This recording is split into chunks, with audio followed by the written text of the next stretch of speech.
একসময় দেশের উত্তরবঙ্গ থেকে শুরু করে সিলেট বা দক্ষিণাঞ্চল দূরপাল্লার রাস্তায় এনা ট্রান্সপোর্ট মানেই ছিল এক বিশাল আধিপত্য। সময়ের ব্যবধানে বাসের সংখ্যা বা ব্যবসায়িক পরিসর কিছুটা কমলেও যাত্রীদের সেবা দেওয়ার লড়াইয়ে তারা কিন্তু এখনও থেমে নেই। কঠিন প্রতিযোগিতা আর খারাপ সময়ের মধ্যেও নিজেদের সেরাটা দিয়ে যাত্রী সেবা নিশ্চিত করতে কাজ করে যাচ্ছে এনা ট্রান্সপোর্ট। বর্তমান সময়ে নানামুখী প্রতিকূলতার মাঝেও এনা ট্রান্সপোর্ট তাদের নির্দিষ্ট কিছু গুরুত্বপূর্ণ রুটে নিয়মিত সার্ভিস চালু রেখেছে। আসুন এক নজরে দেখে নেওয়া যাক বর্তমানে ঠিক কোন কোন রুটে সচল রয়েছে এনা ট্রান্সপোর্টের চাকা। সিলেট বিভাগে ঢাকা সিলেট, ঢাকা হবিগঞ্জ, ঢাকা মৌলভীবাজার, ঢাকা বিয়ানীবাজার, ঢাকা চাতক, ঢাকা সুনামগঞ্জ এবং ঢাকা জাফলং এই রুটগুলোতে এনা ট্রান্সপোর্টের সার্ভিস পুরোদমে চালু রয়েছে।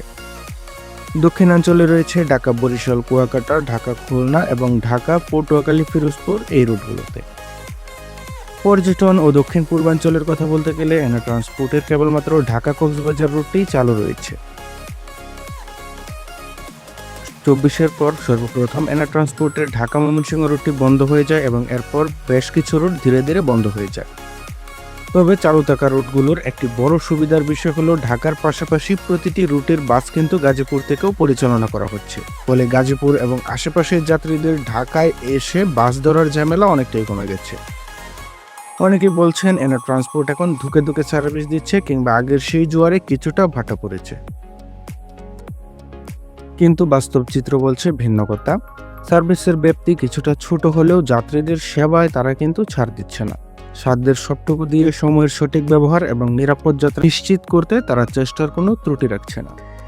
পরিবহন জগতের এই চড়াই উতরের মধ্যে এনা ট্রান্সপোর্টের এই ঘুরে দাঁড়ানোর চেষ্টা বা সার্ভিস নিয়ে আপনার ব্যক্তিগত মতামত কি? আপনি কি সাম্প্রতিক সময়ে এনা ট্রান্সপোর্টের কোনো বছর ভ্রমণ করেছেন? আপনার মতামত কমেন্ট বক্সে জানাতে ভুলবেন না। ভিডিওটি ভালো লাগলে লাইক দিন এবং আমাদের চ্যানেলে নতুন হলে সাবস্ক্রাইব করে সাথেই থাকুন। দেখা হবে পরবর্তী নতুন কোনো ভিডিওতে। সবাই ভালো থাকবেন, নিরাপদ হোক সবার ভ্রমণ। ধন্যবাদ।